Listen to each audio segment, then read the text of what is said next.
Now students, in the same diagram only, I will show you for nitrogen. This was for boron. Now I will show you for nitrogen, and let me tell you, nitrogen is important for your exam. Okay, so I will start with nitrogen now. Nitrogen also has the energy, means the energy diagram of the molecular orbitals is same for nitrogen also. I will just increase the number of electrons. Bus. That's all. Let me show you. For oxygen I will change the diagram, but till nitrogen I will keep it like this. So 1 in each of the 2px, 2py and 2pz. This will be same for nitrogen. Total of 1, 2, 3, 4, 5, 6, total of 6 electrons here. Already 2 electrons are being entered into the pi 2px and pi 2py. Okay. Now after they are singly filled, since they are having the same energy, so they will be doubly filled now. So 4 electrons are already filled here. 2 more electrons are left. They will be entering the sigma 2pz.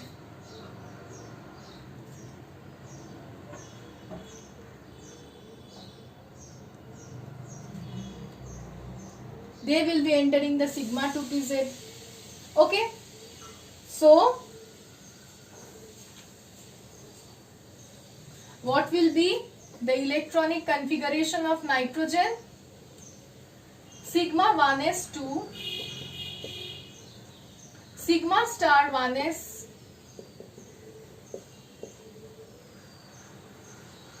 two, sigma 2s 2, sigma star 2s2, pi 2px 2, pi 2py 2. If you want, you can write a comma here also, and you can give equal to sign here also if you want. And then sigma 2pz 2. This is for nitrogen molecule. Let me come to the bond order for nitrogen molecule. How many bonding electrons? 2 plus 2, 4, plus 2, 6, plus 2, 8, plus 2, 10. How many antibonding? 2 plus 2, 4.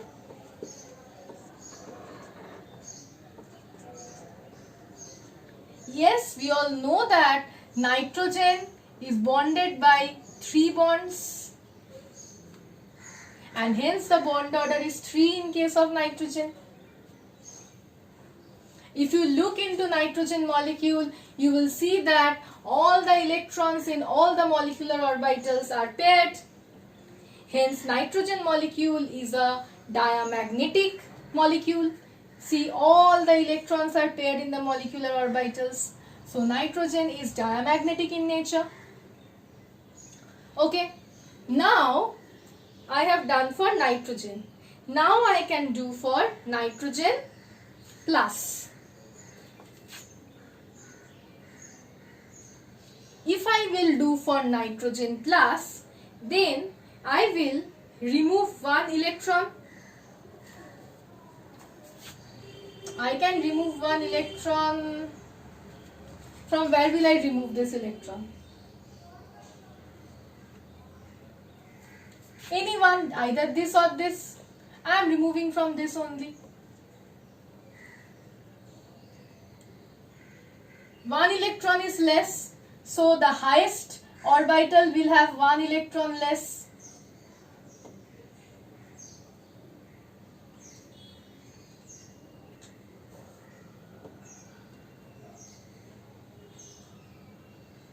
Hence, sigma 2pz will have 1 electron less.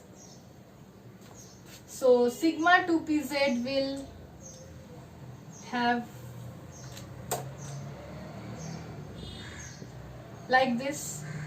This is for nitrogen plus. What will be the bond order for nitrogen plus? The number of electrons will decrease. Bonding electrons will become 9. 9 minus 4 means 5. So this will be 2.5. Means N2 has the greater bond order as compared to N2 plus. Okay. Now I can do for N2 minus. N2 minus means one more electron will be added. I am adding to this nitrogen only. So I will add one electron to this pi star 2px. So what will be the electronic configuration?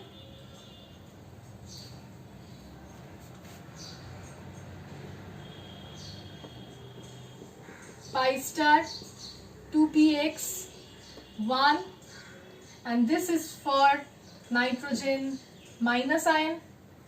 So number of bonding means bond order for number of bonding electrons 2 plus 2 4 plus 2 6 plus 2 8 plus 2 10.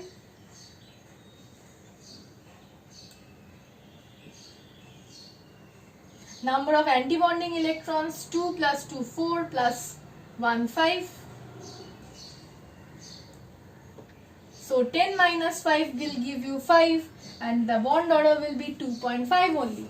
So the bond order of N2 plus and N2 minus are same. Okay.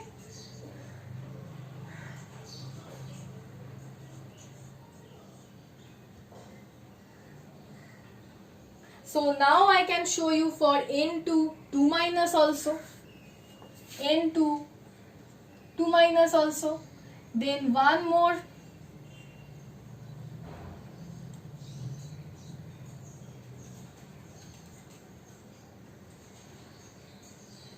Then one more electron will be added to the 2pz orbital as well.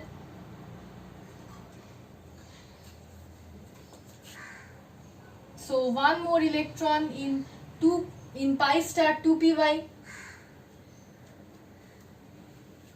So here electronic configuration I'll change a bit. Sigma 2pz2 pi star 2py 1. So what will be the bond order? Bonding electrons 2 plus 2 4, 4 plus 2 6, 6 plus 2 8 plus 2 10, 10 will remain fixed. Antibonding 2 plus 2 4, 4 plus 1 5, 5 plus 1 6.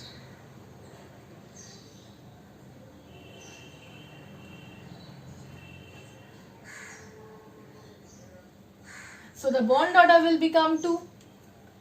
You can understand this only what I have explained, that electrons added to the antibonding orbital will destabilize the system. See, when electrons were only in the bonding orbitals for nitrogen, we had the bond order as 3. But as soon as the bonding orbitals are decreasing, the bond order reduces to 2.5. As soon as the electrons are added to the antibonding orbital, in N2 minus, the bond order reduced to 2.5, and N2 2 minus, where another electron is added to the antibonding orbital, the bond order becomes 2. So electrons on being added to the antibonding orbital will reduce the bond order, which means it will reduce the bond strength, which means it will increase the bond length. Okay.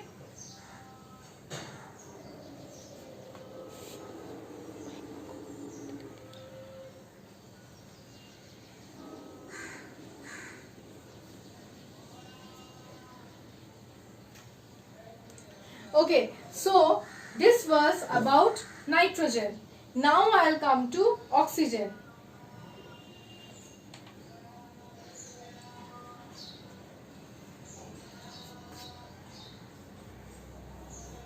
Okay, here instead of boron it should be written nitrogen. Okay, please, this was my mistake. Instead of, I didn't change the sign of boron and replaced it by nitrogen. Okay, I have changed this, I have written this 2p3, but I have not changed the sign of the symbol of boron with nitrogen. So please do that. Okay, so now I'll do for oxygen.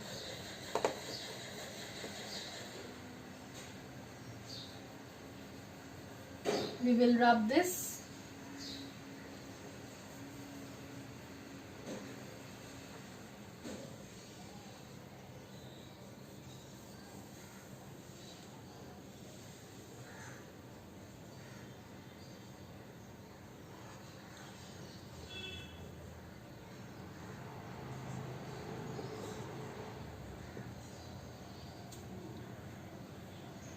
Okay, so 3 2p orbitals, 3 2p orbitals for oxygen. There are 4 electrons because oxygen is 1s2, 2s2, 2p4. 4 electrons each in each of the 2p orbitals. Lowest energy will be sigma 2pz. Then we will have the 2 pi 2py and pi 2px. These two.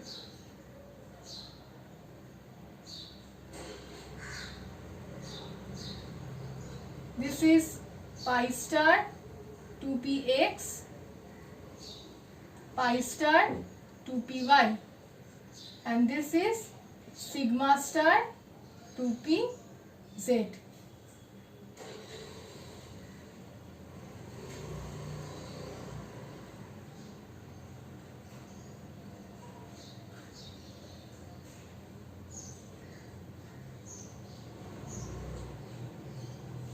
So this will remain same. So there are total of 8 electrons. 1, 2, 3, 4, 1, 2, 3, 4, 8. So electrons will be filled in this manner. 2 electrons already filled in sigma 2pz. 1 electron, second. Total of 6 electrons already filled.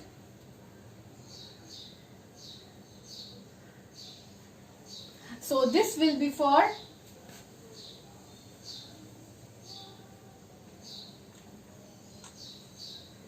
oxygen. This will be for oxygen. So what is the electronic configuration for oxygen?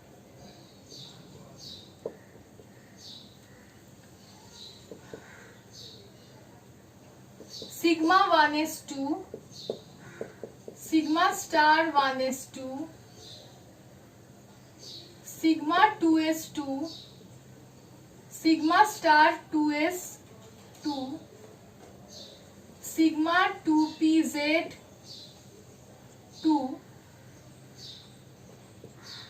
pi 2px 2, pi 2py 2, pi star 2px 1 and pi star 2py 1. See, there are 1 unpaired electrons in the antibonding orbitals, so this is paramagnetic in nature. Look at the bond order. Number of bonding electrons: 2 plus 2 4 plus 2 6 plus 2 8 plus 2 10. Antibonding: 2 plus 2 4 plus 1 5 plus 1 6. And we all know that oxygen atoms are bonded by double bond to form oxygen molecule. And see, the bond order we are getting from the molecular orbital diagram is 2 only. Okay. So this is for oxygen. Now we can do for O2 plus. When we will do for O2 plus, we will remove one electron from here. And also we will remove one electron from here, because it is one electron less. And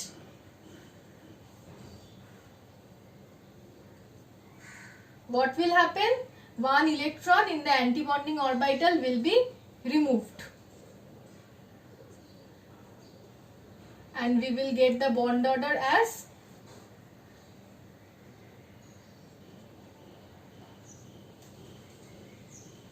.5. This is for O2 plus.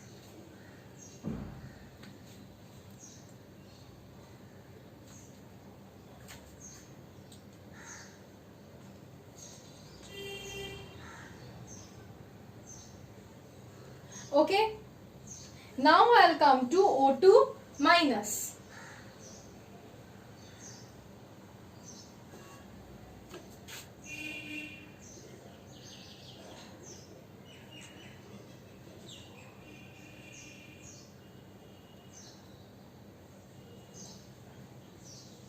O2 minus means one more electron will be added. So I have added one more electron to this atomic orbital.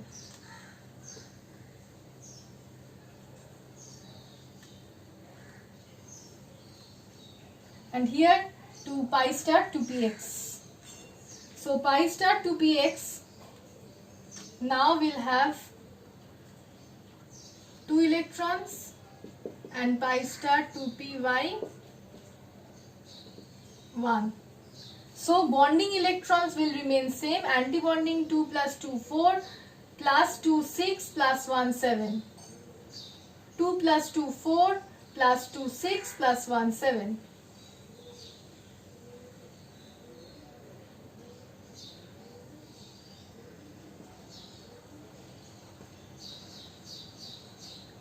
Sorry.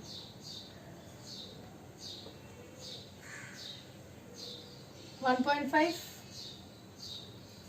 This is for O2 minus. Now if I come to O2 2 minus,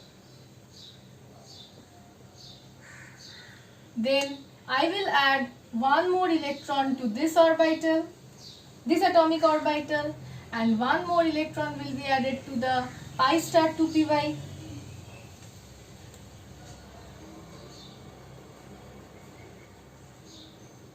So here we will have total of 8.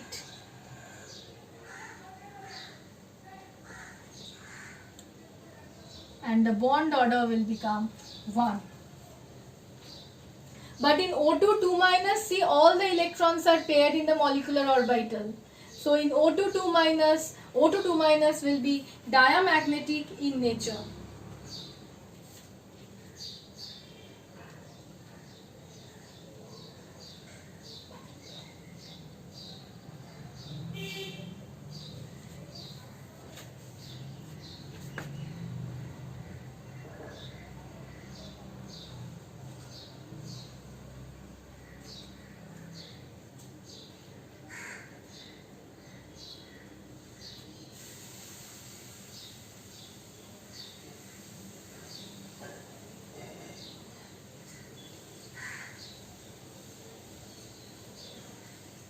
Okay.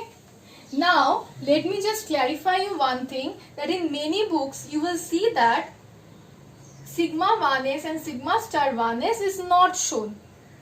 Sigma 1s and sigma star 1s is not shown. Instead of that, you will see that instead of this, it is written as kk. It means that since these are not the valence electrons, these are not the valence shells, valence orbitals are not the valence orbitals, so they are being kept they are being kept constant like this. And in that case, in the places where you will see the electronic configuration, instead of the sigma 1s and sigma star 1s kk written, there you will see that the number of bonding electrons and antibonding electrons, these two orbitals will not be involved. Means if it instead of this, if it was written kk, then instead of 10 I would have written 8, and instead of 8 I would have written 6 here. Means there would be 8 electrons for bonding and 6 electrons for antibonding. If I would have not considered this one and written kk instead of this one. Okay, but instead of writing kk like this, I feel that I will write the entire electronic configuration, and that will be easier for you to understand. If I write this in the two ways, then it will be difficult for you to understand, since you are doing molecular orbital theory for the first time. Okay, so instead in many books you will see that instead of writing sigma 1s, sigma star 1s in the electronic configuration, they write kk. So in those cases, two bonding electrons will be reduced and two antibonding electrons will be reduced. But I have not done in that way. I have shown the entire electronic configuration. Okay. So in that case, you have seen that the bond order for O2 was 2, O2 plus it was 2.5, for O2 minus it is 1.5, and for O2 2 minus it is 1, which means that the bond order for O2 plus was highest, followed by O2, followed by O2 minus, followed by O2 2 minus. Okay, if you are given a question that you have to explain this bond order, you have to find out the ascending order or descending order of the bond orders, and you have to explain it, then you have to explain it. If you are given 3 marks or 2 marks, then you don't have to draw the MO. You can explain by writing the electronic configurations of each of these molecules and bond orders of each of these molecules. But if you don't write the electronic configuration of each of these molecules, you won't get the marks. Okay, so if you are given this type of question for giving you reason or justifying this order, then you have to write the electronic configuration of each of the molecules given here, and for each of them you have to calculate the bond order. Then otherwise you won't get marks. And if you are given 5 marks for that question, then you have to draw the MO of oxygen at least, and from there you have to explain. See, the bond order and the bond dissociation enthalpy order will be same. This is the stability order, this is the bond order, this is the bond dissociation energy order. All the orders for this 3 will be same, because bond dissociation enthalpy and stability are directly proportional to bond order. But when we are talking of bond length, the order will be just the reverse of that of bond order. Okay, because bond length is inversely proportional to bond order. Okay, like this you can do for fluorine also, for Ne2 also. If you want, Ne2 is non-existent, it is told, you can explain that by MO also. You will see that the bond order will become 0. Then only like helium you can explain that Ne2 is also not possible. Okay, so I am not going to those so many MOs, because if I continue to draw all the MOs on the board, then this video will never be completed. Okay, so by this I have ended the molecular orbital theory. nitrogen and oxygen are very important. You have to know about hydrogen and helium as well. Okay, so thank you. In the next video will be the last video, I think. In the last video I will just explain the dipole moment and hydrogen bonding. Okay, so thank you.